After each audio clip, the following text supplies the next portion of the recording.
Coaching staff that we put together is I didn't hire a bunch of my friends. I went outside of my circle on purpose because I wanted to collect a different mix of experience, of energy, ideas, and we're all going to make it come together, and it's going to be the Chicago Bears going forward. And so it can look a number of different ways. Eric Bieniemy's got a lot of experience in the gun run game and what they did in Kansas City, obviously. And Declan has a lot of success from the Sean Payton tree, and Press Taylor has a lot of success from the Chip Kelly all the way on. And so we've got a lot of library, if you will, to draw from, and we'll see it all come together once we get our hands on these guys.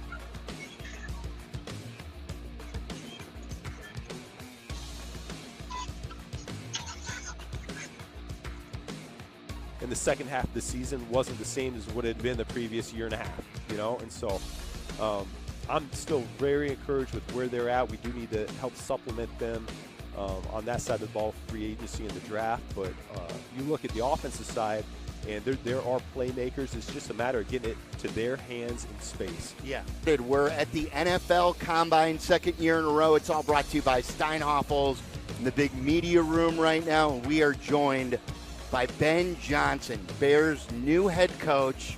And it was great chatting with you off the air, getting to know you a little bit. And I want to hear you give a scouting report right away on your first month of the Chicago area. I know you're in deep with the team. Yep. But like you would do for a team, what do you like about the area? Who you run into? Maybe a restaurant or two you've been to? What do you think about our community? I love the community, the little that I've known so far, because I'm telling you, I've been in the building and I'm leaving. I'm going straight to the apartment to sleep and then come on back. So I haven't seen as much as I'd like to yet. I have gone downtown Lake Forest. I picked up a burger the other night at Sophia Steak. Oh, yeah. And that was outstanding. So I think I might have to take my wife there next time she comes into town. She'll like it. The steaks there, lobster shishito peppers, perhaps. Okay, all right. That's my tip. Yeah, I keep it simple. That's nothing that I'm going to. You guys can talk about that. I want to know more about what what was on your to-do list, football related. Oh, okay. Yeah. So it's been 5 weeks now. I was just looking back at that this morning, and it flies by. And the first thing I needed to check off was the coaching staff, and deliberate process. I made a point to make sure I was going outside of my circle. I did not want to hire friends for friends' sake, and so there's only a hand. You can count on one hand the number of people that I've worked with in the past. It was all about finding the right mix, finding the right compatibility, experience with energy, ideas, some grunt work guys that are willing to do anything to get the job done. And so I feel really strongly about what we got to. I think Dennis Allen's going to be outstanding for us as defensive coordinator. He's got a lot of skins on the wall, obviously, from being a head coach in this league, but anytime he's coordinated or called a defense, they've been statistically extremely good. Third down, red zone, a lot of the vital areas you need to be playing winning football in this league, in my opinion. And so that was encouraging to me. And then having the head coach experience was just gravy on top as far as I'm concerned. I love, it's probably the favorite part of my day right now is going into his office and sitting down for a good 20 minutes and just going back and forth, whether it's on the roster or the schedule or things that are going on in my mind that he can help navigate me through. And so he's been a great sounding board. And listen, that's just the tip of the iceberg. He's hired a lot of guys on his side of the ball there on that defensive side that we feel strongly about. Al Harris is going to be a great addition for us. We feel good about the duo in the D-line room. Bill Johnson has been doing it at a high level for a long time, and Jeremy Garrett is going to be in there with them, high energy. And then Richard Smith is another coaching vet that, man, he's probably forgotten more football than I know at this point, And so feel really good on that side. And then you look at the offense side of the ball. Yeah, we went young at offensive coordinator with Declan Doyle, but he talk about sharp. He's on it, detailed, organized. Is going to work his tail off. He's going to be exactly what we need whenever I can't be in that room, just to keep the operation moving. And the big point of emphasis for us, as we all know, is going to be getting the offensive line playing at a higher level this year. So Dan Rochar coming in on board, he's going to spearhead that movement. Talk about a guy with a lot of experience, very smart. We were very much aligned through the interview process on how he was coaching it with what I've been exposed to in my past. And so I think we can hit the ground running, and we're not going to have a big learning curve of getting on the same page. So listen, I could go on and on about the coaching staff. I love the fact this whole time. I don't want to monopolize the time. No, though. this is great. I love the fact that the concept of a dissenting voice always is appealing to me. Yeah. Like, at the end of the day, it's your offense, and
Yo, what's up, everybody?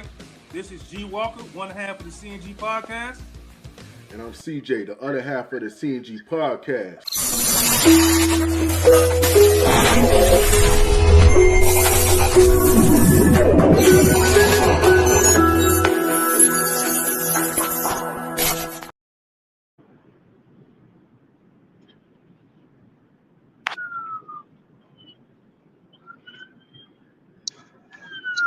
Yo, what's going on, everybody? It's G Walker, the CNG podcast. How y'all doing out there?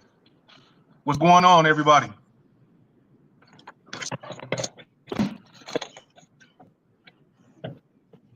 CJ, can you hear me? Yeah, I can hear you, bro. Can y'all if you can turn your camera on, we got a whole live audience. Can y'all please turn your camera on? I know Alan can't turn his camera on right now because he's driving. But CJ, can you please turn your camera on, bro? Yeah, I'm in a dark room right now. I ain't got no light, man, so I won't be able to do that.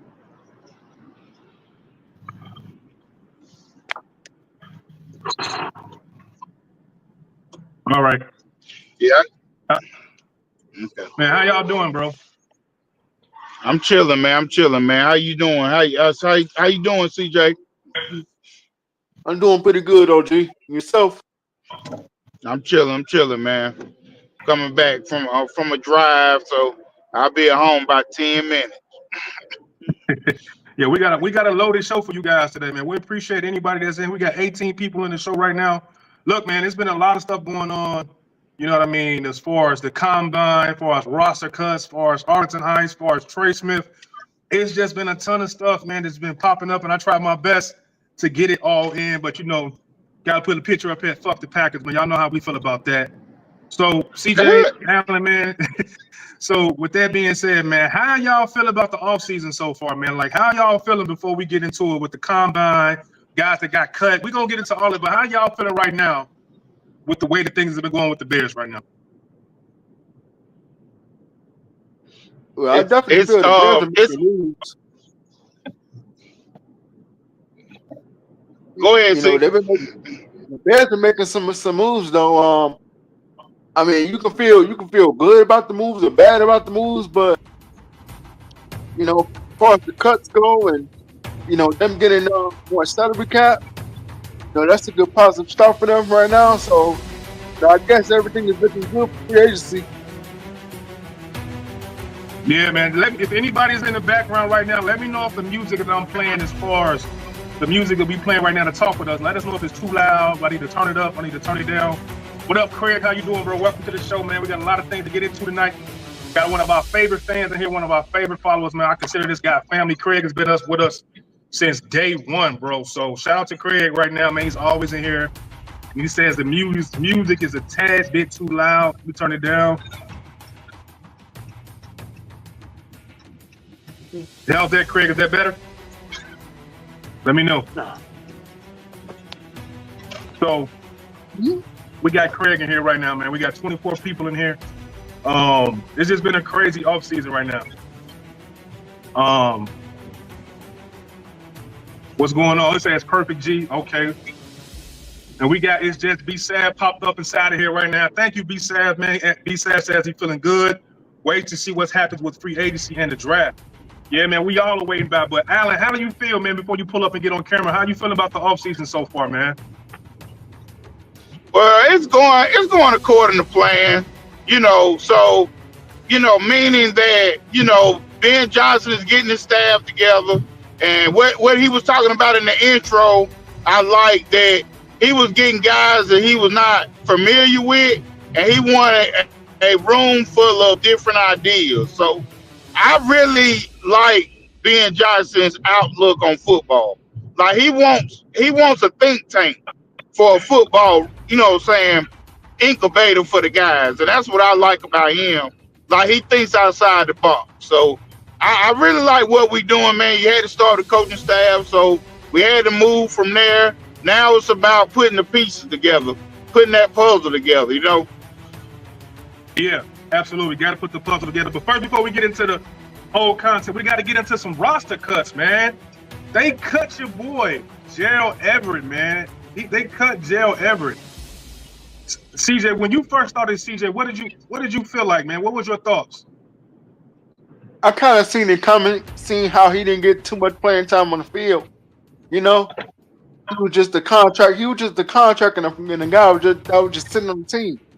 Really wasn't getting much uses out there on the field. So they did what they had to do. They had to cut him. They weren't going to play him, so they had to cut him. I never felt like, they never schemed him properly, man. I don't know what Shane Waldron and Matt Eberflus was doing with this guy. This dude was a bona fide number 2 tight end, Alan, that could catch the ball. And we didn't see him get any catches, man. So, Alan, do you think that his cut was justified? Or how do you feel about Gerald Everett being up out of here, man? Well, it was all about scheme fit. And Ben Johnson probably knows that the route combinations that Gerald Everett is strong at, he's not going to run. So that was some of it, because Gerald Everett is a quality tight end. He's not the greatest blocker, but he's a vertical threat for a tight end. And they don't grow on trees. So he's put in the work. It's just a fit thing. And he's not going to make $5 million worth of plays for the Bears under Ben Johnson. So we just need to move on. So that's how I look at that one.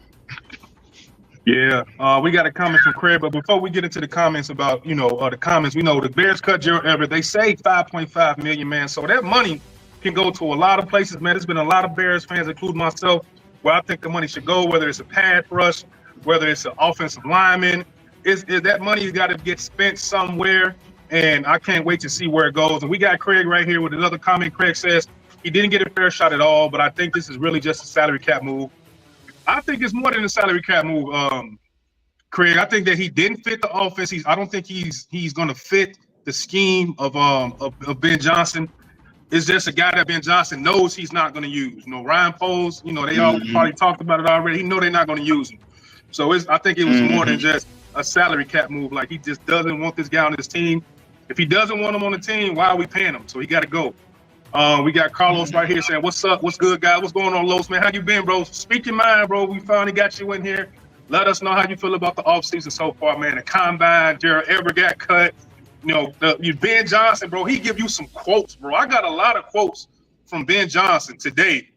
When he's just doing these interviews, he's been saying some crazy stuff, man. He's been saying stuff about a lot of things that I like. I like Ben Johnson. The dude is a fiery person, man. We got Craig right here saying Johnson wants a faster tight end.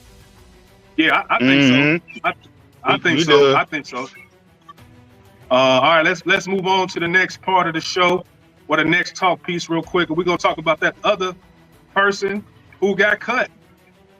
And a lot of people was upset about this. Like, the dude was mid as hell to me, man. He was mid as hell.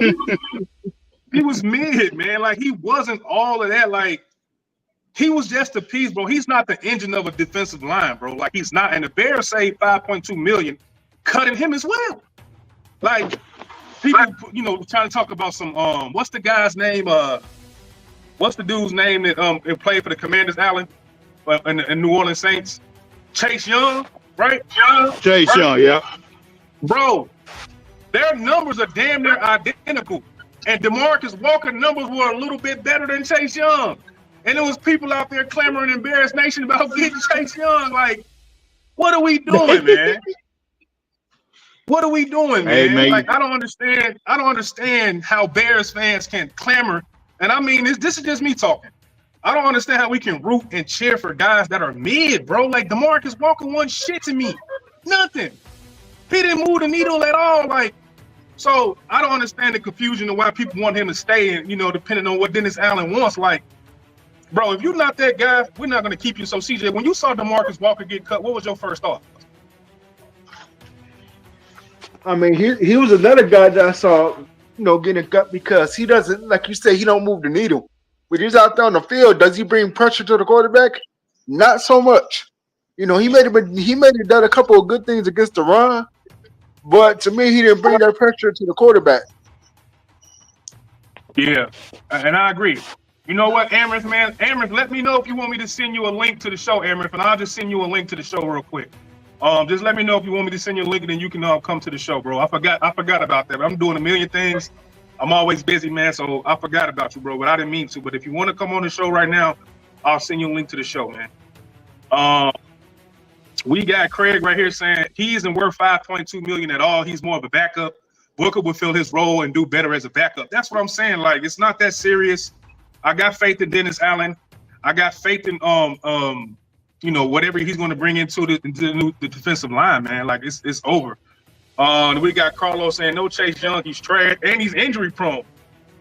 Why do people want an injury prone guy?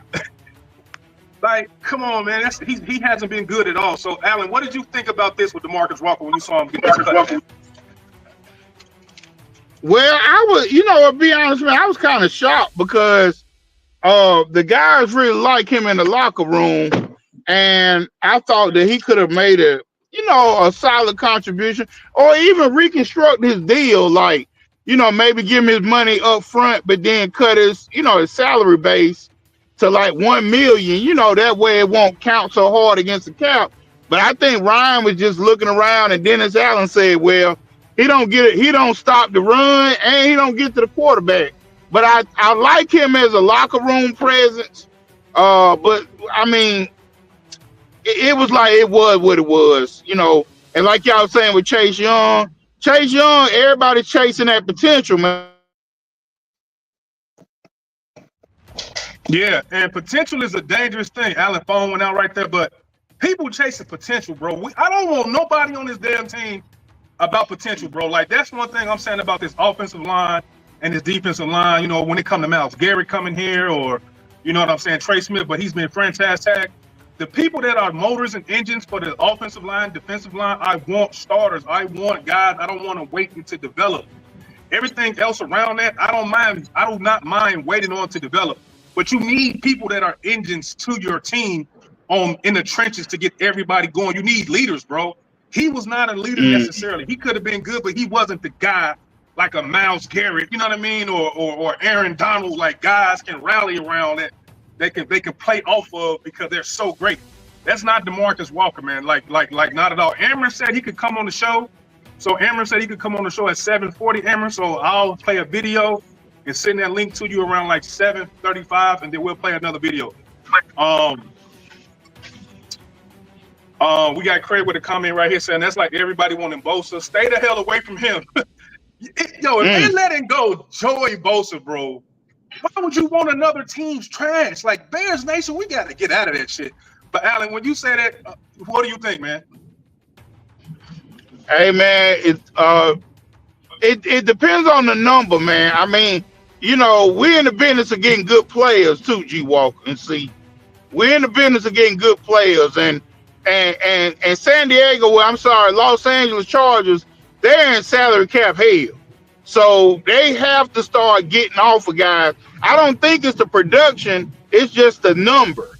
And then it's a scheme change too. You know, that defensive coordinator has changed and they're going through a little bit of a change on defense. So Bosa is still a productive NFL football player.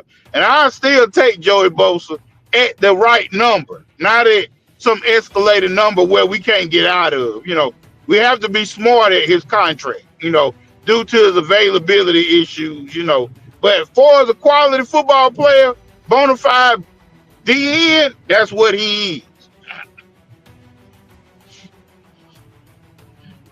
Hey, y'all go ahead, man. I got to send Amron this invite, but y'all keep talking. Do your thing. I'll be right back.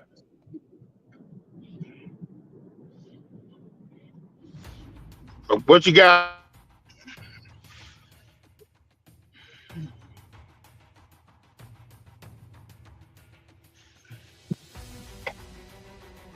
All right, can y'all hear me out there? I had to send Amron the invite, man. I had to send him the invite. Amron's gonna come on, man. He's been working with us on X, on Twitter, man. Smart young dude, bro. He know his shit.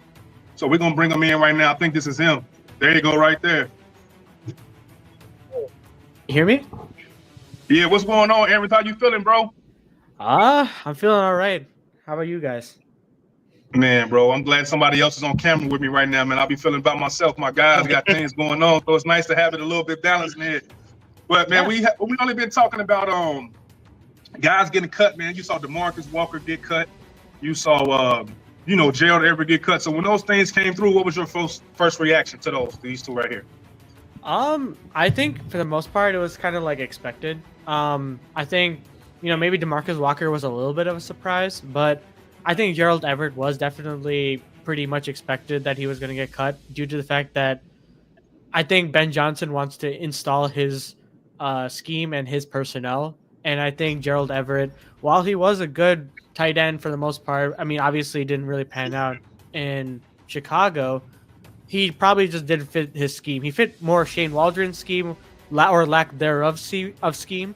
Right. But I think it was kind of expected. But DeMarcus Walker, yes, he was a very solid, defensive tackle, kind of been utilized as like an edge rusher type to kind of help Montez Sweat a bit, but it wasn't as effective as we had all hoped. I mean, it didn't really make sense either.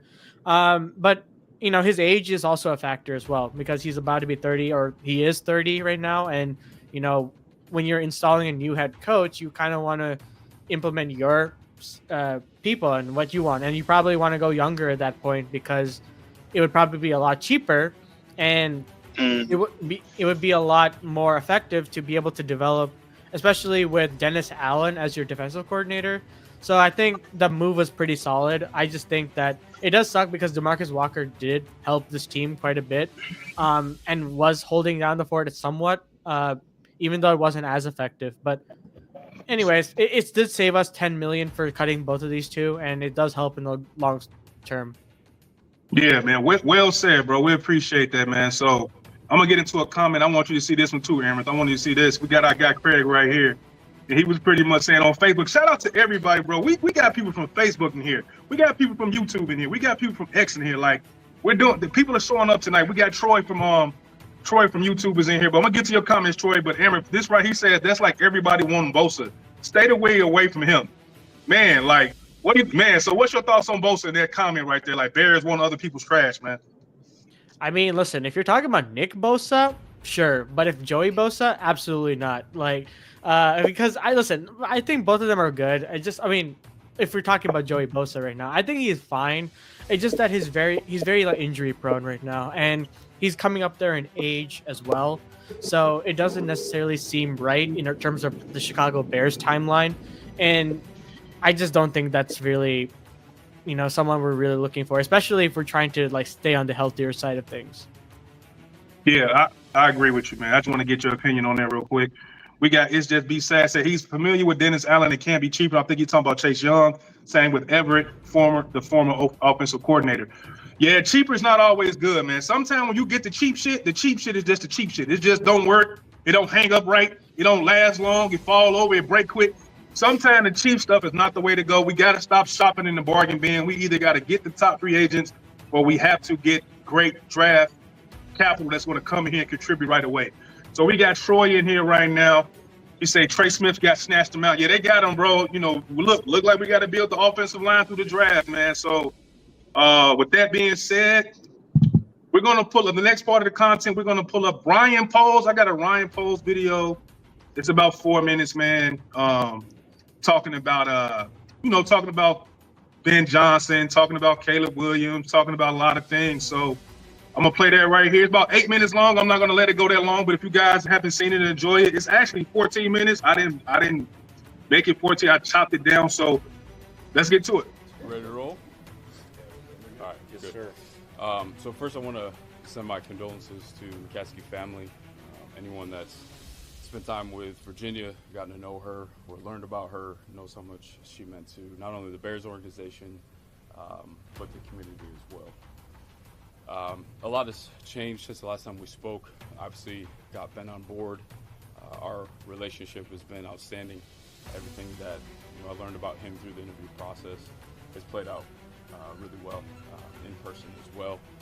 And you could really tell that through the construction of his staff. Very thoughtful in everything that he does.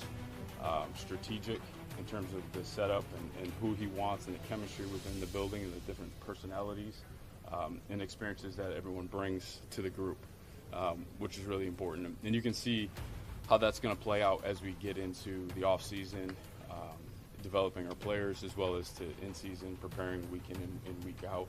And I've been really happy with the staff. You can feel the energy in the room. Guys like Dennis Allen bringing a lot of different experiences into the building to help support Ben as well as the entire coaching staff. And then the energy that we have on the offensive side as well. These guys are juiced up. It's a totally different feel these days for the group that's in there. It better be a different feel these days. Football ops department. I challenged them before we even got into the coaching search to be the best in the world at onboarding our staff. Coming from experience, someone that's coming from outside the organization in, how fast and how efficient and how well you're set up can be critical and essential to really just getting up and running, getting your staff going and all of that. So they did a really good job from relocation to getting the computer systems up, the tutorials, and really just getting our coaching staff to understand our roster, both on the field and off the field.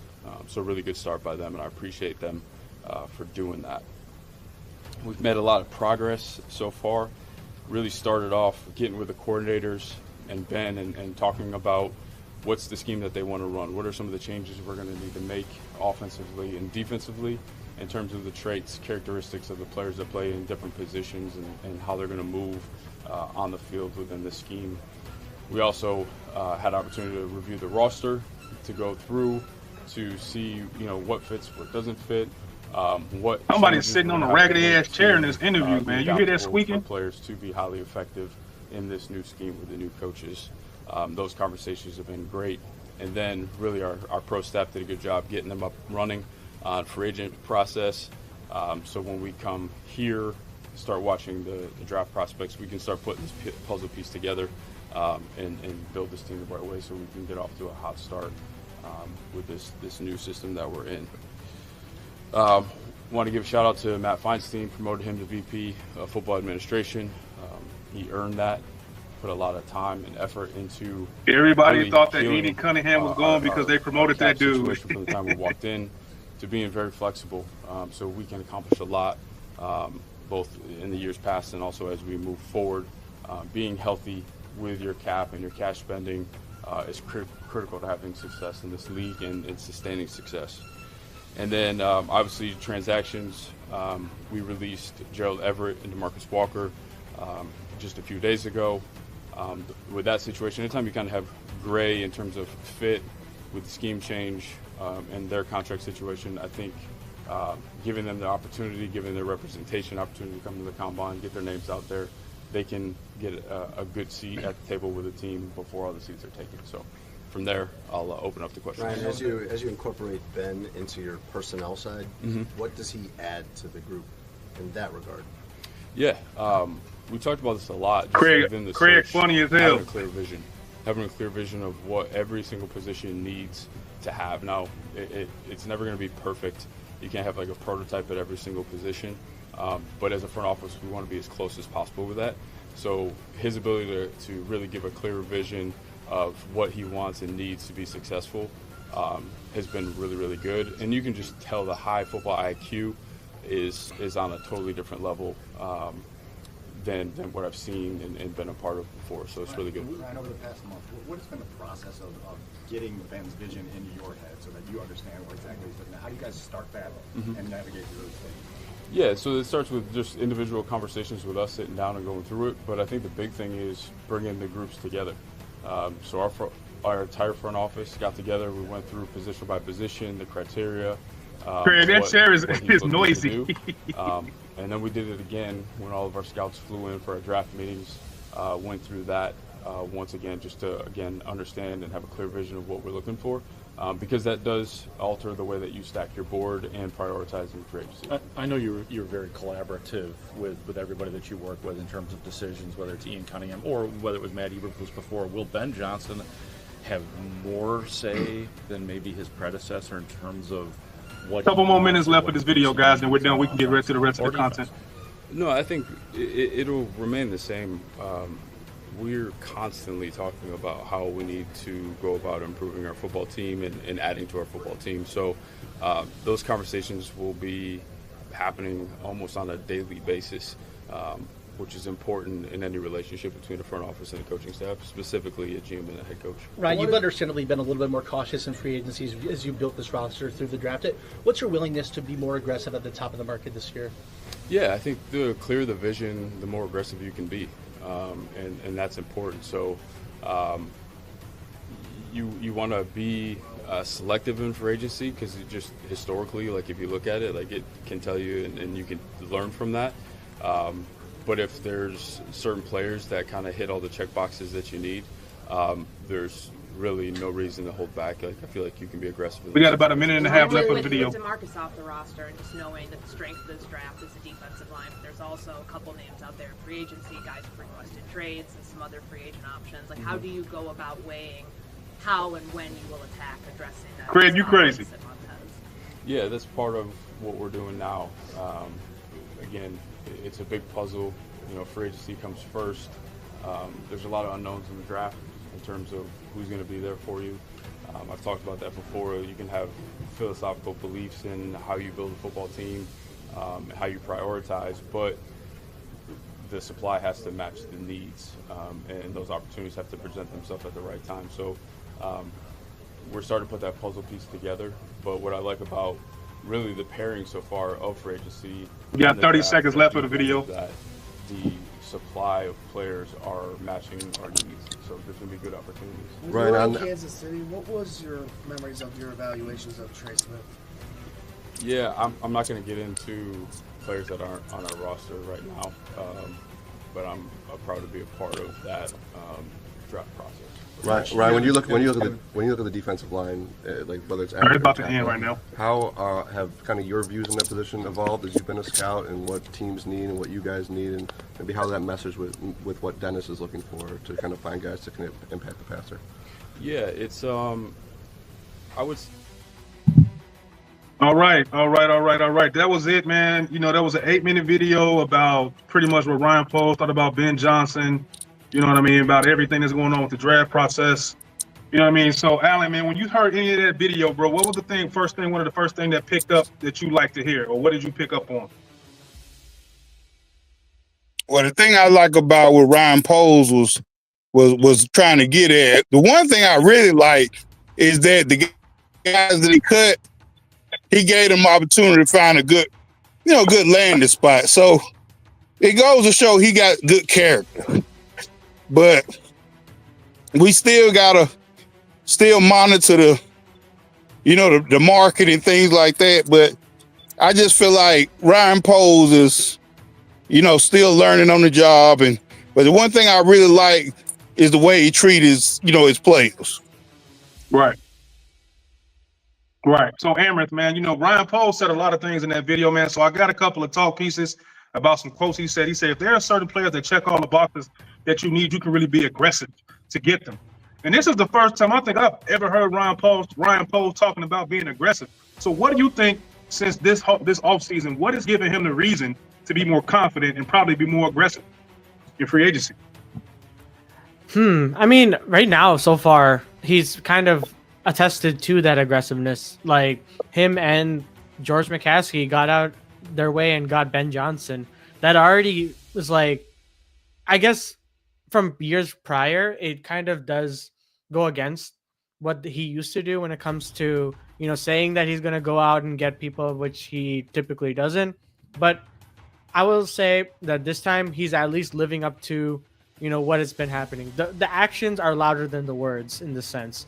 And, especially with the moves that he has to make when it comes to the offensive line, he has to be aggressive. And I really hope that he, goes out of his way and signs the players that are very necessary, especially when it comes to a developing quarterback with Caleb Williams and this team as a whole that needs to be developed over the course of multiple years, because we're not trying to contend right now for a Super Bowl, which would be nice if we could. But I just think that, with what he said about being aggressive, I like what I see so far, but I really do need to see more of that.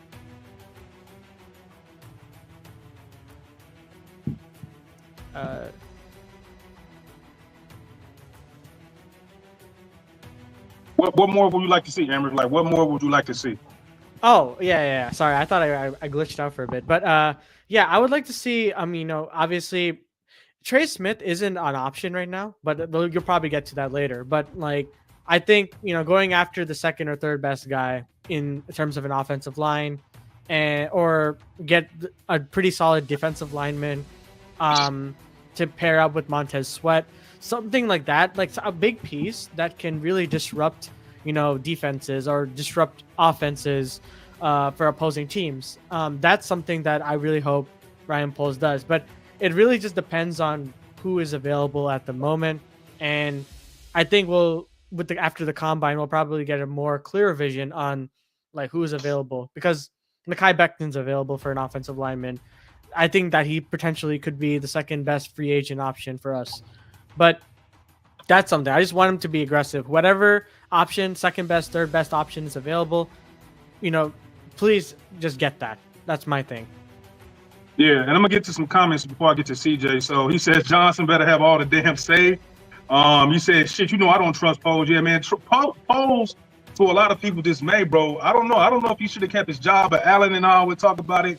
Was he handcuffed? Was he didn't have all the freedom to pick the right coach? Because we tried to fire Eberflus in the middle of the season before, and McCaskey didn't let him do it.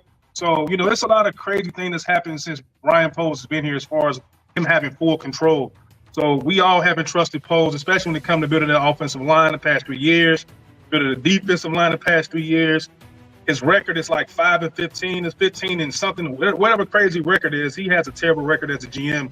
So Poles, it's justified. The Bears Nation don't trust you, man. And I like the fact that Kevin Warren actually trusted Ryan Poles and knew what Ryan Poles was good at and kept him. We always talk about a good boss is going to keep you if you're good at something. You don't have to be good at everything, but whatever you're good at, I need you to be good at that. You know what I mean? So there goes OG Allen. So Allen, let's speak on that before I get into some more comments. About trusting Poles while he's still here. And I always say a good boss is going to always keep the person that whatever you're good at, I'm going to keep you. We're going to take everything away. Whatever you're good at, please do that. So what do you think that reason why Kevin Warren kept him, let him keep his job? Well, be honest, y'all. I think it's familiarity. I think he kept Poles around because he was familiar with them. And George McCaskey, you know, he was kind of throwing out little innuendos, kind of like, you know, Ryan was kind of promised this and giving this. So he kind of, I think, you know, being a good manager like Kevin Warren is, he's kind of acquiescing to the owner a little bit. But I think if it was Warren's sole choice, Ryan Poles would have been out there just as fast as last week's paper. But, you know, he just kept him around. But Ryan Poles has to prove his worth this year. It's no more this is not a rebuild for Ryan Poles. He's got to go to the playoffs this year. If we don't go to the playoffs, he's gonna be on the hot seat. Now, I think he got a 3-year extension. I'm not sure. I think it was a 3-year. Yeah, but Amber, you know what it was, Amber? Go ahead, Amber. I think it's something like that. Like he got, it's behind closed doors. I felt. I'm not really sure exactly what the number is, but I don't think it ever came out what the number is. But he definitely did get an extension. I feel. Yeah. Go ahead, OG. Go ahead, OG. Yeah, thank you, Aaron. But I think it's just more familiarity, and Ryan Poles knows his job has to improve. He's got to be better at his job. I like his character, but now I got to see some cutthroat moves. I got to see him, you know, making some solid business moves that could hurt feelings. Like we got some players on that team, like Terrell Edmonds. That guy needs a hurt feeling. Like he's a guy that needs to be escorted out the building. You know, making $19 million, that's a guy that needs to be away from me. And we could do better by giving Edwards that money, a little bit of it, and spread that money out evenly across the defense. Edmonds is not giving me $20 million worth of production. He's not at all, Alan. He ain't, man. Yeah, a nickel linebacker is not worth $20 million. Hey, shout out to it's 70 people watching us right now on X, man. Shout out to everybody that's in here. If you haven't retweeted, reposted, commented, please do. But let me get some of these comments, man. We got Craig right here said, just let Warren and Johnson make the moves. I've seen the way Poles make moves, and they have sucked. Yeah, man, he hasn't been good.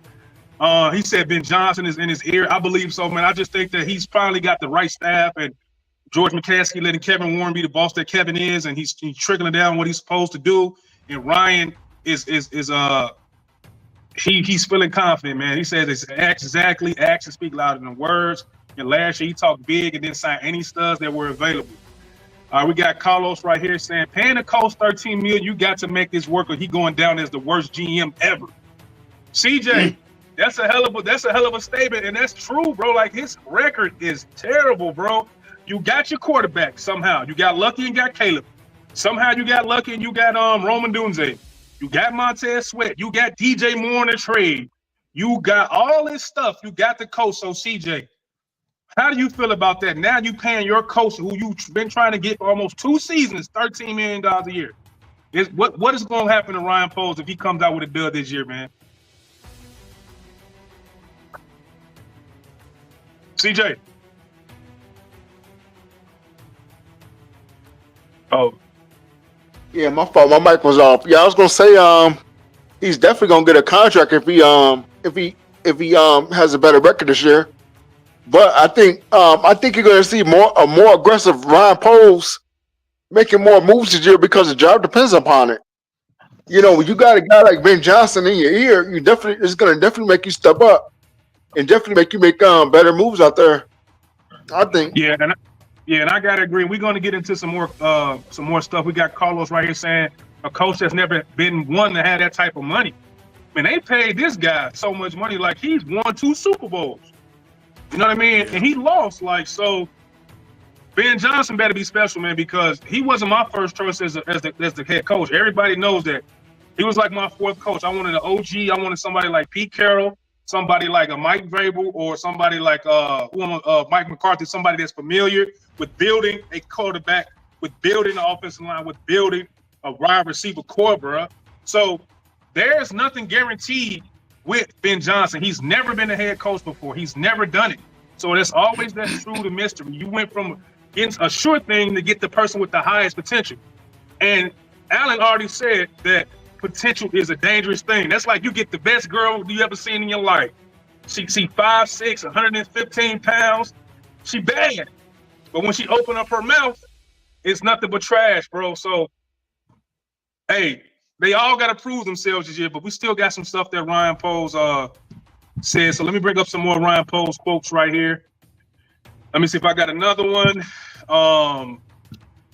Amherst, he said that Ben Johnson's football IQ is a totally different level from what he's seen and what he's been used to. So when you saw that right there, Amherst, what do you think about that statement right there? What did you think? That means Matt Eberflus. That's a direct shot at him. I'll say that for sure. And it's maybe like it may sound indirect, but like, you know, there was some kind of. I mean, there is definitely some truth to that because there's really no need. You could go back into the tape and see how, you know, much of an IQ Matt Eberflus has as a head coach. But, you know, as an offensive mind, you know, you saw it on the sideline. You know, if you are Ryan Poles or even Matt Eberflus, you saw Ben Johnson and how well he was able to attack defenses and how interesting of a mind he has when it comes to an offense, you know? And, you know, as the Bears franchise right now, we're not really used to that either because, you know, with the coaches that we had, Mark Trestman, John Fox, Matt Nagy was the closest offensive mind that we've ever had as a franchise. And while he did have a really good first season, like it just became just your normal offensive coordinator type, like with the screen passes, the check downs and whatnot. Whereas Ben Johnson will add this new element of a unique offense where keeping the defense on the toes is the biggest priority.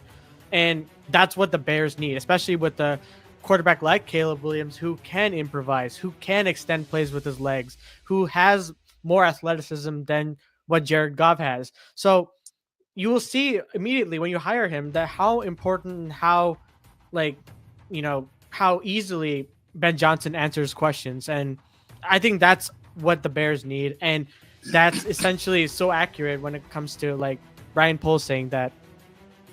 Man, well said, bro. Amherst always cooks on our Twitter spaces, man. So it's nice to see him cook on camera. But we got our boy B Sav, who been following the CNG podcast since I got on Twitter. B Sav, man, how you feeling, bro? Like we talked about a lot, bro. I know you got some stuff to say. We talked about roster cuts. We talked about Ben Johnson a little bit.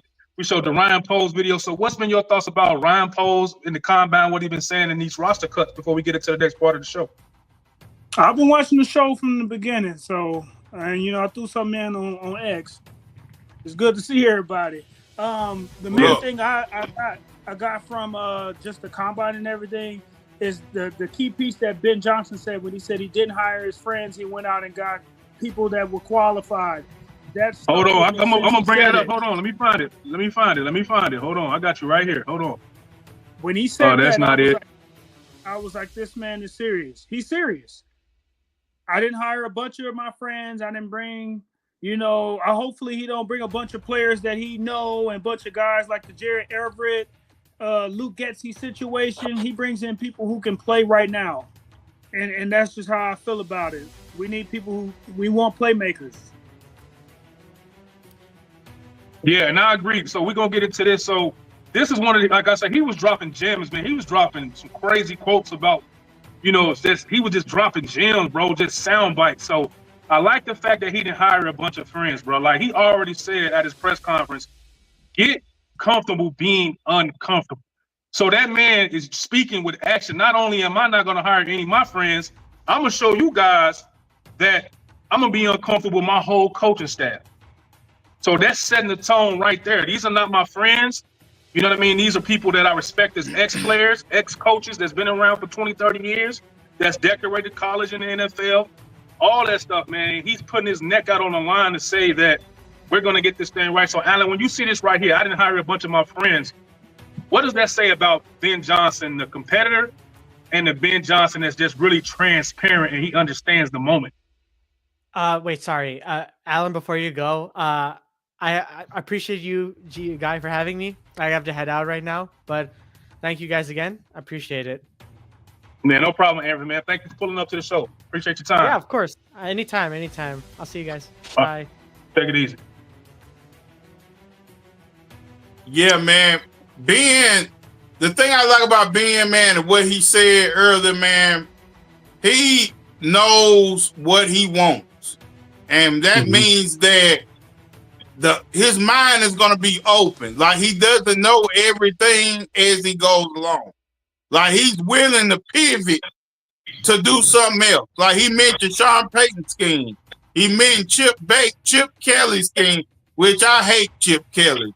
Anyway, long story. But anyway, Chip Kelly's scheme, Sean Payton, and also Andy Reid. So he's gonna kind of be like a Frankenstein, put a lot of stuff into the potion, and hopefully we create a monk. So I get what he's doing, a little bit of this and a little bit of that.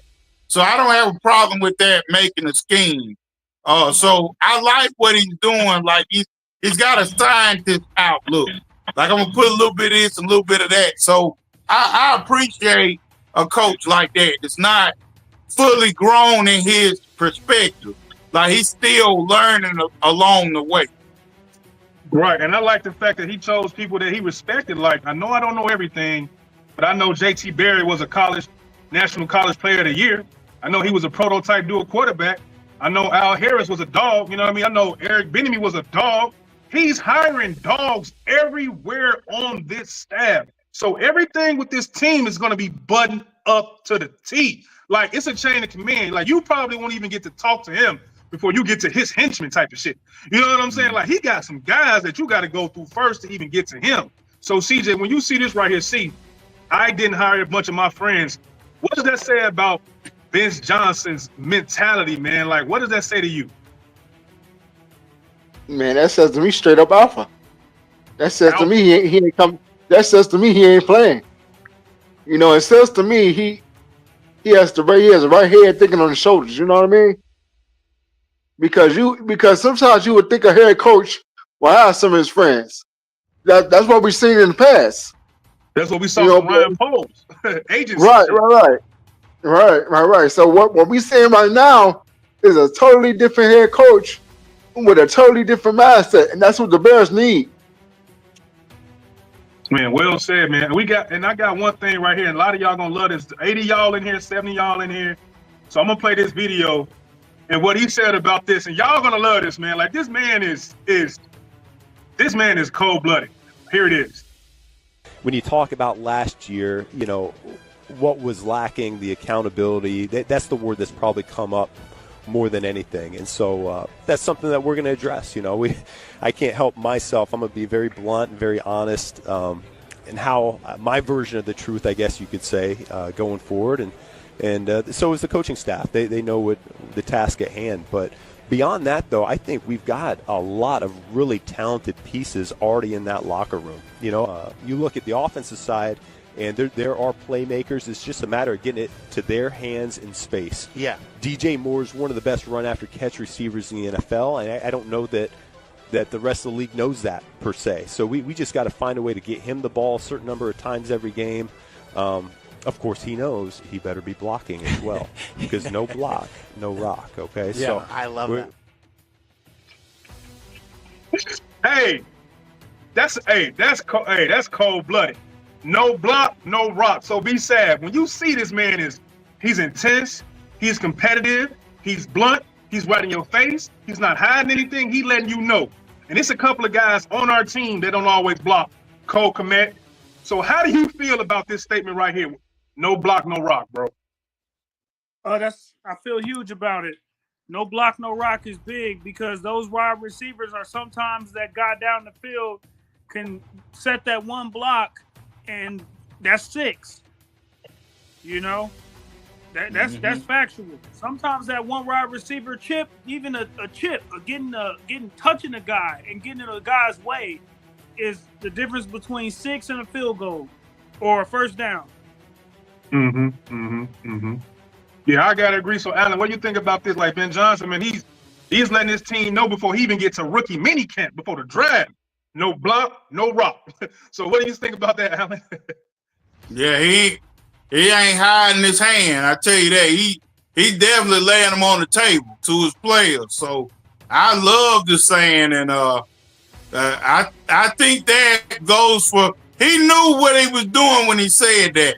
Because God knows Cole Kmet needs to hear that. So DJ Moore, you know, he'll quit on you.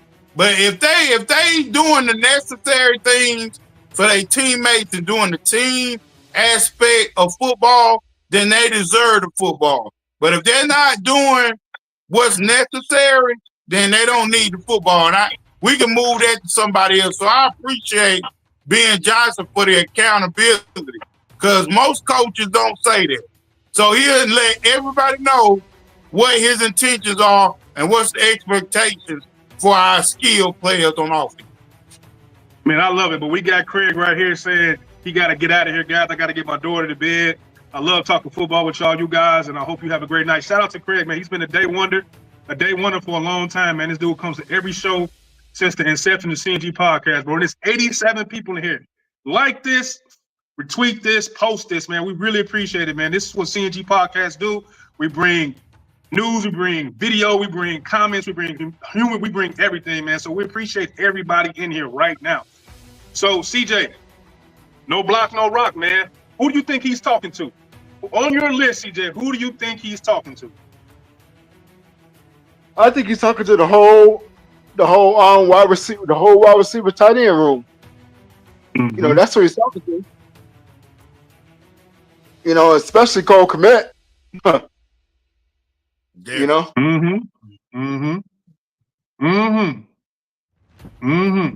Yes, he is. And I think I had another quote right here from Ben Johnson. This man is crazy, bro. Hold on. Just give me 1 second, y'all. I think I had something else from old Ben. He actually said this shit, bro. The man said, I will cut off my testicles. I already have 3 kids to sacrifice to win a Super Bowl. This man, is locked in, bro. He's ready to win. Man, like I said, he wasn't my first choice of coach. And I said, what can we go off of them to see that this guy's really our coach? And I'm a very competitive person. I'm very, very competitive in anything I do in my life. Like, I could be in your face. I'm very analytical. I'm very, very intense. I can be. So he's speaking my language.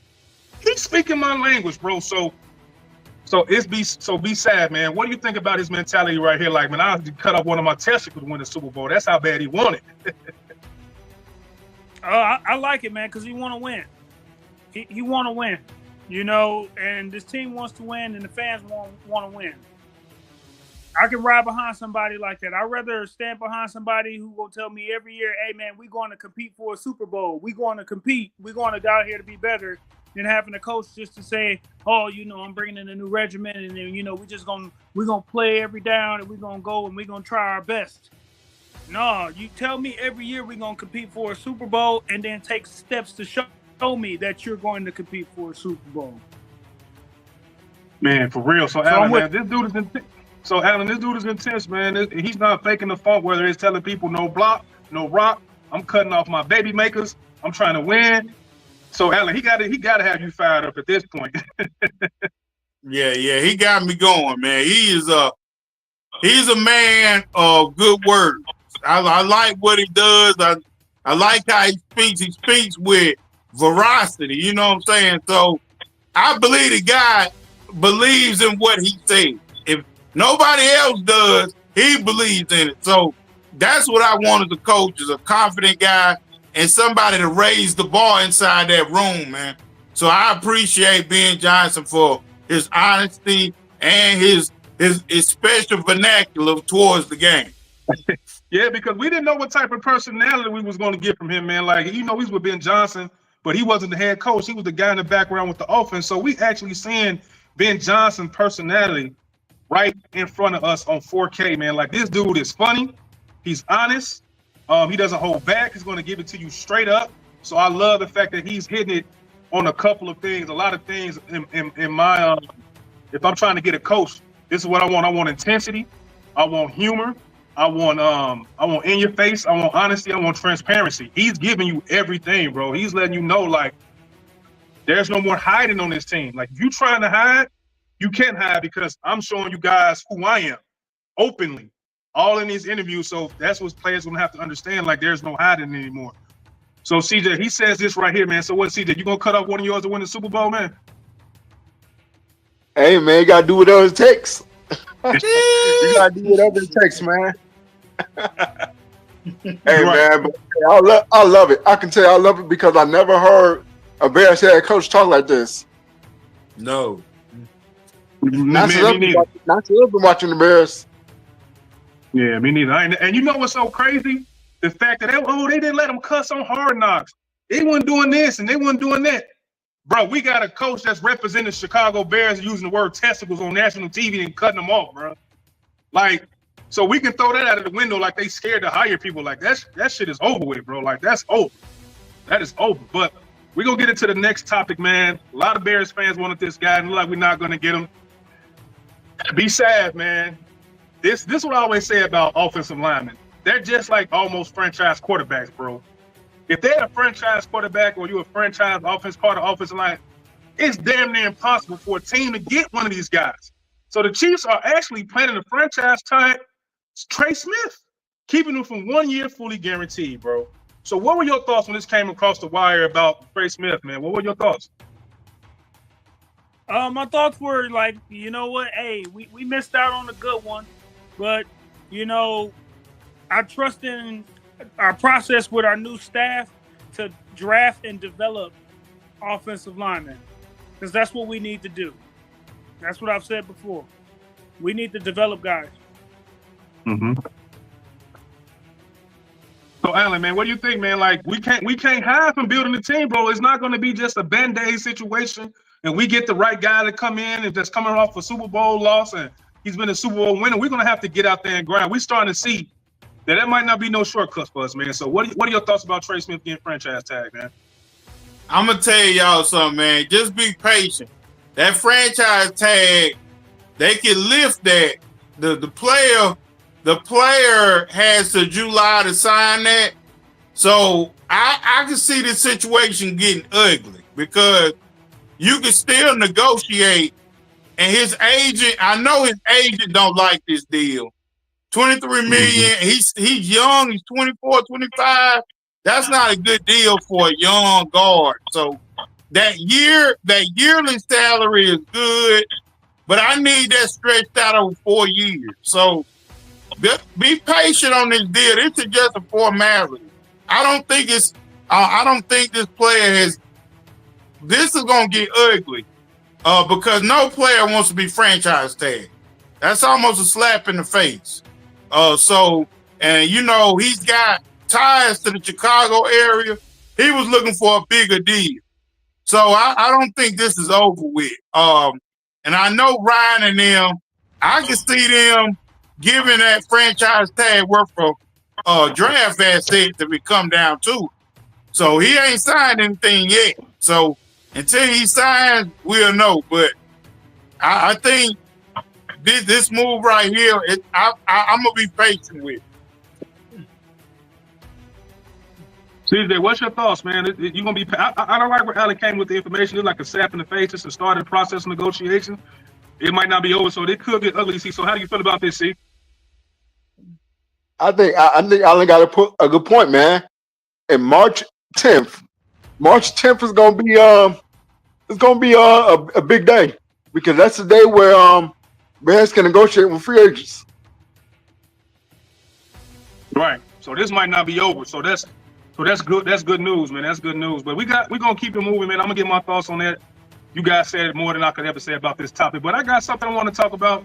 We're gonna talk about this right here, as far as this right here.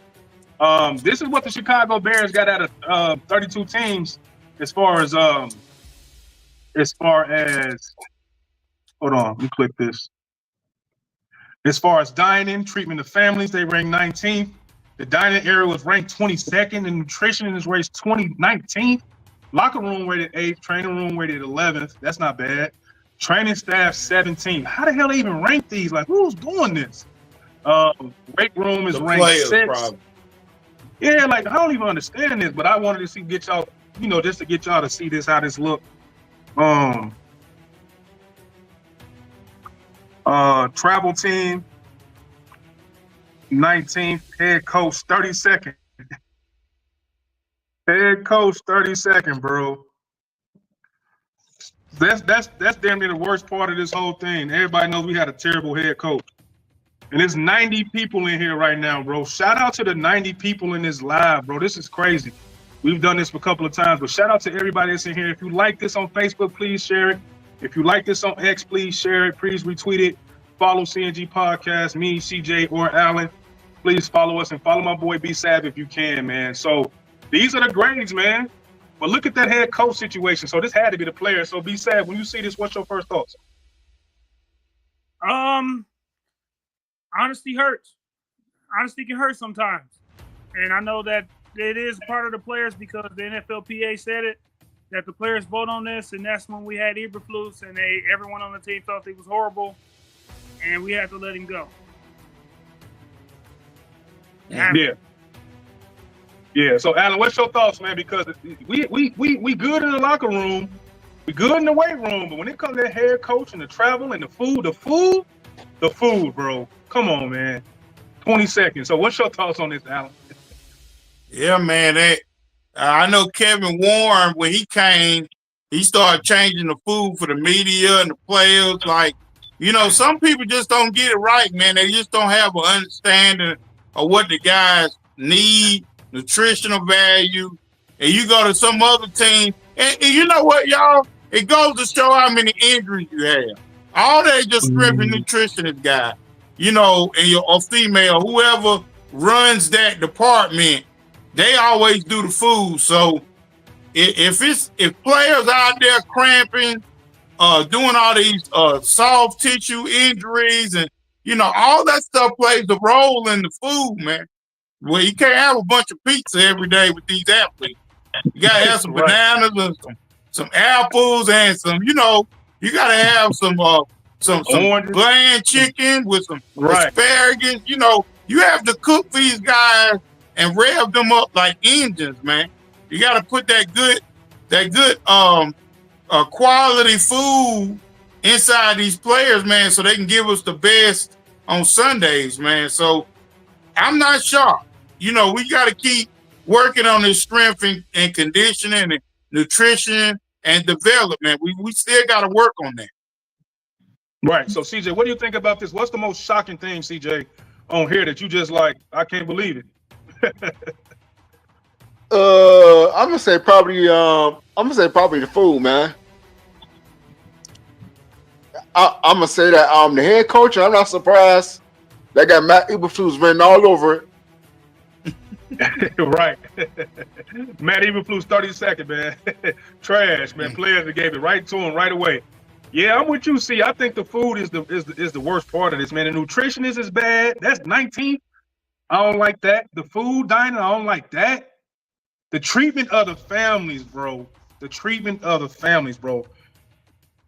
They probably got so many stories on how these wives and girlfriends and mothers and fathers have been treated, bro, and they haven't said anything, bro. Like, the family is just important as the players because the wife can tell you, nah, we going to Kansas City, we going to Las Vegas. I don't want to be in Chicago no more when them guys become a free agent.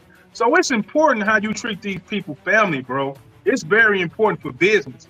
It's very important for morale.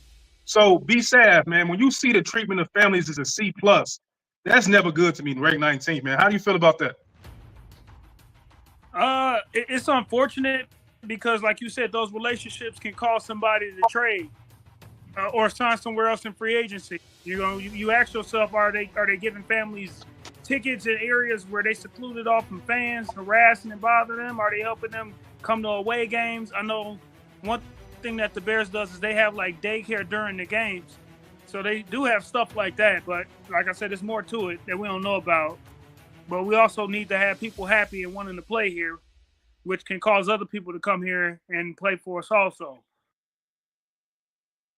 Yeah, I agree, man. Like, that family thing is huge. And I think that's why Kevin Warren, you see him sometimes out in Chicago paying for drinks, paying for people's dinner. He's real nice when it comes to the public eye. He's been trying to make sure that the Chicago Bears as an organization looks better to the people, man, because that's huge, man.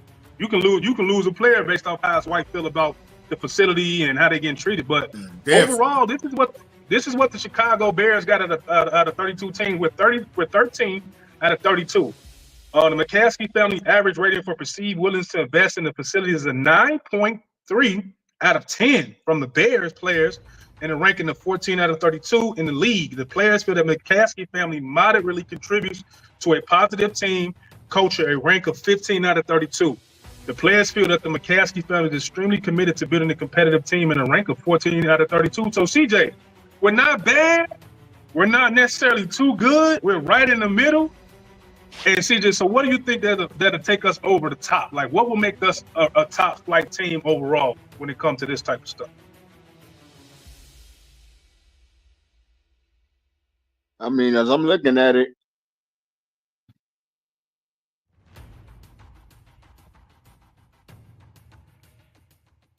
Anybody else got anything? Alan? yeah, I'm trying to think, man. Yeah, so we 15. We 15. We mid in a lot of areas. So, what's it gonna take for us to reach that top, man? Is it Kevin Warren? Is it winning? You know what I mean? Is it people doing a better job? Like, what do you think it could change just to get us in the top 10, top 5? New stadium.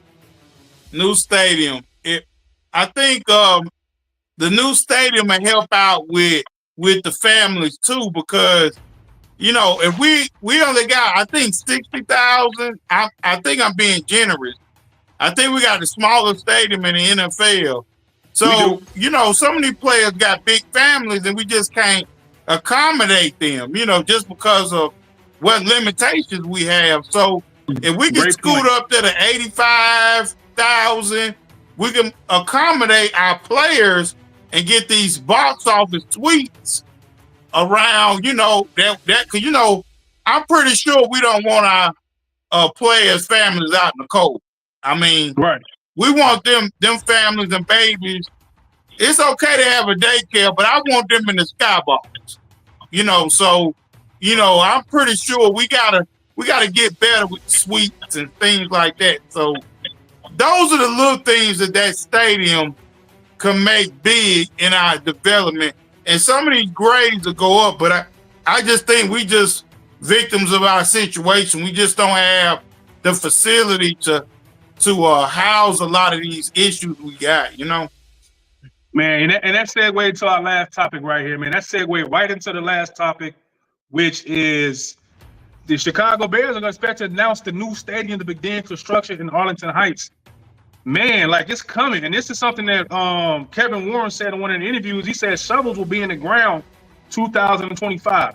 Me personally, my take on this, I want to change the scenery. Me being a Chicago native, me living in Chicago, I want to get away from the city. I wouldn't mind going to Arlington Heights, get a nice little 35-minute drive, get me a hotel Saturday night with me and my kids, my wife, get a nice room, and have some nice little shops out there. Like, make it Bears land, man. Get a fan something they never experienced, man. And it's finally coming to a head. Like, George McCaskey was trying to buy this property. George Halas was trying to buy this property in the 70s. And Kevin Warren got it done, bro. So fulfill George Halas's wish. Keep building this property, man. Give the Bears and the Bears Nation their own land, their own stadium, man. So I'm one of the ones that will love Arlington Heights, man. I've been up there. It's nice. It's a nice little drive if you're into that. But be sad, man. What do you think right here, man? They said they about to break the news that Arlington Heights is the place to go. What are your thoughts? Well, I'm in Wisconsin right now, so when this comes to games, it's a 4-hour round trip for me. Right. It'll make it harder for me because I would either have to find a park in Arlington, or I would have to drive to Chicago and then catch the Metro back to Arlington. But it can accommodate that new stadium, that big stadium that fans want, and can be better. But can Arlington handle a Bear game with that many fans flooding the area? Tailgating and all that. Can Arlington handle that? That's just the fear I have, is that, Bear fans show up, they tailgate, and they flood the area, and the people who reside in Arlington are like, all right, this is a mess, this is too much. Alan, so what's your thoughts, Alan, man? When you ever get a chance to come up here, Alan, you a city person, man, with all the noise and the less of the parking. When you want to go to the suburbs, man, where it's just a lot of space, nice drive, it's quiet. What do you think, Al? Hey, man, I you know, the things that I've been hearing, I know Shefty put this out there, but you know, Shefty's real close with the Kevin Warren and them and Ryan Poles. I wouldn't be surprised. It's a bargaining tool also. Just to throw it out there to see what Chicago would do. Chicago has got the leverage. But until they put that thing in the ground, that shovel, and let them know it's real, I believe Chicago then will play cat and mouse. Like, what do you want? Chicago does not want the Bears to leave. That's not a good look for Chicago. Arlington Heights is a good location, but just like B. Sav say, can they handle the traffic? Y'all gotta realize, man, this is a traffic thing, a whole state institution of traffic control. Like, have they been building highways? Like, this is gonna be a congested area, you know, I mean, for the next couple of years, just with the construction coming in. So, you know, we have to look at that. And if it's Chicago, Chicago's already built for it. So it's just a matter of moving this and moving that. But Chicago really doesn't believe that the Bears are going to Arlington. But the day that shovel goes in the ground, watch the doors open back up for negotiate. It's just a cat and mouse game right now. Yeah. So, see, what's your thoughts? But we got one more topic, and then we're going to get up out of here, man. We're going an hour and 16 minutes. We got 95 people in here right now, man. That's pretty fucking dope. We starting to get more numbers every show, man. We haven't done a show in a podcast, and I don't know how long. So, shout out to B-Sab coming to contribute to the platform. Shout out to Aaron for coming to contribute to the platform, man. We appreciate you guys, bro. Y'all come anytime during the season. Pre-game shows. Me and C usually do the pregame shows and Alan do the pregame shows, but bro, you're more than welcome to come on the postgame show when the season starts to give your thoughts about the games, man. But C, what are your thoughts on Arlington Heights, man? Then I'm gonna get into a little bit of draft talk, and then we're gonna end this. Yeah, my only concern will have to be you know, how this traffic gonna be moving around tonight, because you're gonna need back roads and everything to get to the stadium. You're gonna have so many cars coming into the city on Sunday. How is that gonna work? Right. How is parking gonna work? You know, how is all of that gonna work?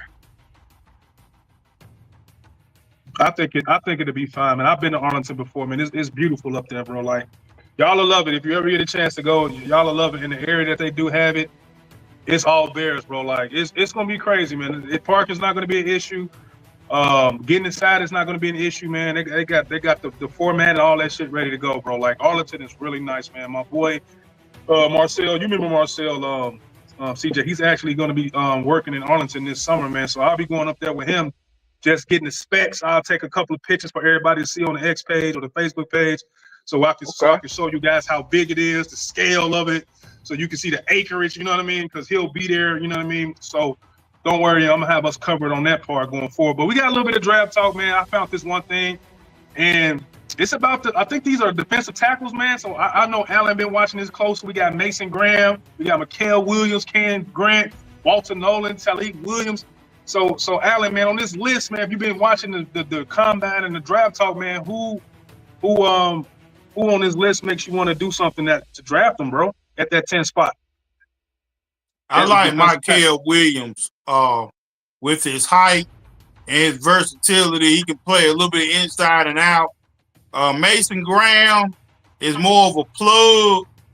I don't think he got a big upside.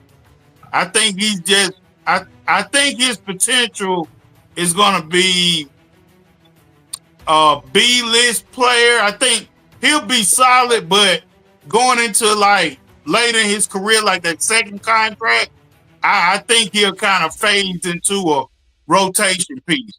But Mikael Williams, he box off with those arms and that reach, that athleticism. Yeah, I like Michael Williams, man. If we're gonna draft at 10, if we don't move that pick, Michael will be my guy. So what you think it be, Sab, on this list, right? Because I got another one, man. I got this list right here. You let me know if you want to bring up the first one or the second one. We got Omar Norman, we got Alfred Collins, we got T.J. Sanders, Derek Harmon, Deion Walker, we got Josh Farmer. There's some guys up here, man. So what you thinking, B. Sab? What you like? I do like Michael Williams because of the versatility. That's something that Chris Jones has, and that can be very beneficial. We can move guys up and down the line. I do like Kenneth Grant also. You know, he could be a sleeper because he can plug the middle, and he's been doing that at a high level. CJ, what's your thoughts on anybody on this list right here, big dog? What do you think you see? I like Kenneth Grant. You know, he's a And big he's body. third on the list right there. That's crazy. Y'all didn't even go for the top two guys, so y'all know more than me. I appreciate that. Go ahead, C. Yeah, he's a big body. I think he'll bring. I don't want to say he'll bring the same thing of who's the guy on the Bears offensive line of Billings. I don't know if he'll bring that same leadership, that same work as Billings will. But you know, the Bears can have a big body up front. I think that's what they need to for the run game. Right. Yeah, man. You know what? And I'm gonna go off you guys. I'm not a big draft guy, man, but I did pay attention that you guys picked Kenneth Grant over Mason Graham and Mikel, the third guy on the list. So I'm gonna definitely pay attention to that, man. There's 99 people in here. Let's see, can we get 100 people in the show right now, man? This is amazing, man. We did have our guy, Illinois Natty, that was going to come into the show, but right now, man, he's going through something very, very personal. I was going back and forth, should I put some of his content on here? He's supposed to be on the show, but I'm going to do it anyway, just because he was supposed to be on the show. And if anybody has not paid attention to what happened in last week, Illinois Natty Andrew is a follower on my page, on our X page, man. And he did a chat GPT that went viral and made it to Chicago Sports Network, man. It got picked up, man, and it did really well. It simulated Caleb Williams' career. So I think I had the video of it, and I'm gonna play it just a second. So shout out to Andrew, man. Prayers up for you right now, you and your family, bro. But we're gonna shine a light on you right now while I got the light, and I'm gonna play the video that you blew up on, bro. So give me 1 second, audience, please. And I'm gonna play it if you haven't seen it. I don't know if I kept it. Oh, here it is right here. Let's go. Let's see.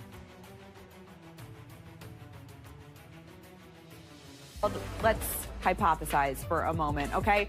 There was a fan on Twitter who plugged into ChatGPT. Okay. David. Yeah. He said, please conduct a simulation of Caleb Williams' next 5 years. 5-year plan, if you will. 5-year plan. Yeah, okay. Here's what they predicted. Oh, wow. Okay? 10 Pro Bowls, 2 MVPs, 2 Super Bowl wins, 6 All-Pro selections. His career.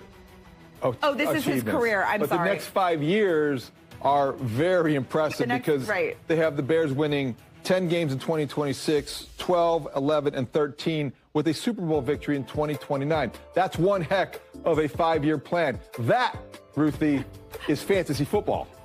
That is fantasy football. That is fantasy football. Very interesting. Okay. Is this realistic? Could this happen in your brain? This is not that realistic. It is fun to consider. I do think that you can't sit here after season 1 of Caleb Williams and not think that he's capable of winning a Super Bowl with the Bears. If you don't think that, why bother? Right. Why is he here? That's the reason he was drafted 1 overall, and that's the reason he still has given people confidence in the building. Oh, hold on, and hold on. I'm gonna get to his content in a second, guys. Hold on 1 second. And I'm gonna just bring this up right here. Hold on, and this is gonna simulate the rest of his career. I think I had the one that was his rest of his career, as far as like the touchdowns and stuff, the 2 Super Bowls, because he had a lot of this stuff up in here. His career milestones. B-Sab, what do you think about this? Shout out to Andrew, Illinois Natty, man. Prayers up to you, man. But I wanted to shine a light on you, man. You supposed to be in here tonight, but B-Sab, this is his career milestones right here. 10 Pro Bowls, MVP 2, Super Bowl wins 2, All-Pro selection 6, career passing total yards 65,000, rushing touchdowns, passing touchdowns 450, rushing career yards 3,000, and rushing touchdowns 35, bro. You taking this to the bank, big dog? What you doing with this, man? That's a lot of passing yards, man. He got to be throwing about 5,000 yards the next. You got to say that in the next 9 to 10 years. At least 4,500 to 5,000 yards.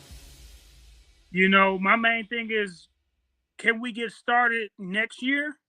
This season, well, pretty much is what I'm saying. Can we get started this season to show us what we can build with and what Ben Johnson can do before we throw out a number like 65,000 passing yards and 450 touchdowns?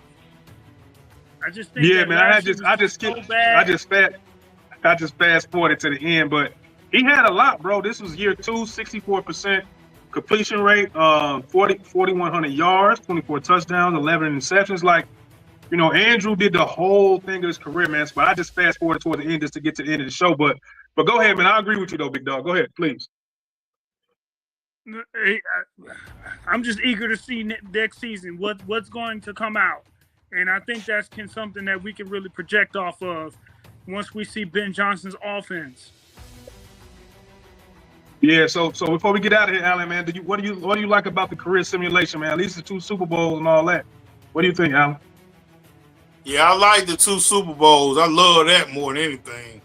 The passing yards, you just don't never know. I think the rushing yards, was kind of comparable. That's something he could possibly do. Did it have 2 MVPs? Or 1 MVP? So let me go. You know what? Let me go back. I think he said 1 MVP, I think. Oh, it's right there. 2 MVPs right there. 10 Pro Bowls, 2 MVPs. Yeah. Yeah, he'll definitely have a couple Pro Bowls. I'm thinking maybe 1 MVP, but for the most part, it's pretty good. I just think maybe if 1 more MVP and the passing yards, kind of like V-Sav, passing yards are so indicative of where our offensive line going to be. You know, I would love him to throw for 4,000, which I know he could. He almost did it this year. He threw for like 34. So I know he could throw for over 4,000. But it's just that offensive line, man. Until we get that nailed down, I just don't know where our passing game could go. Will it bottom out at 5,000? I'm not sure. I know we'll be a quality offense, but we just got to work the edges on our team and build up that O-line before I can feel that confidence. Man, I feel you. CJ, what's your thoughts on his career milestones, man? Then we'll get final thoughts real quick, then we're going to get out of here. I mean, it's definitely possible that if the offensive line hold up the way it's supposed to and perform the way it's supposed to, you know, it's definitely possible numbers that he can achieve. You know, that all depends on the offensive line, though. Yeah. Yep, I agree. Hold on, let me make this. Let me do this layout right quick, man. Then we're gonna get up out of here, bro. All right. With that being said, man, what are your final thoughts, V-Sav, man? It's your first night on the show, man. We appreciate you coming in the off season, man. Just give us your final thoughts on anything, bro. Anything, it don't matter. I'm hopeful. I like what I hear, but I want to like what I see too. I love it, man. Alan, what's your final thoughts, bro? Anything we covered today? Anything we missed? Anything? Yeah, I'm ready for free agency, man. I'm ready for free agency. So that's going to tell the tale of what we do in the draft is the free agency. I'm ready to kind of see what Ben Johnson formula, what type of guys he like to bring in the locker room. Is he going to keep that same consistency of not bringing in people you already know, or he's going to go out and bring in guys that are different from what he knows, and what can he bring together to make a playmaker-driven offense? Sometimes you can't go back to Detroit and get nobody. So, you know, I want to see what he can do in the open field of players, the open market, along with Ryan. CJ, what's your final thoughts, bro? We got 100 people in here, man. This is dope. Man, I'm expecting an aggressive Bears, an aggressive Bears team, man. That's what I'm expecting. You know, you got a head coach that's talking aggressively. You know, the way they've had their coaching staff has been pretty aggressive. You know, I'm expecting a totally different Bears team. Is what I'm expecting. Man, y'all heard it, man. I'm G Walker, the CNG podcast. That's CJ, that's Alan, that's B-Sab down there, man. He's going to be a featured guest, hopefully going forward in the season. Follow us on YouTube if you haven't. Subscribe. Follow us on Facebook if you haven't. CNG Podcast. Follow us on X, CNG Podcast, G Walker, man. And the next show we're going to have is probably going to be the draft or the free agents. So shout out to the 101 people in here. Hey, man, if you guys don't have anything else, we out of here, man. Peace. Appreciate you.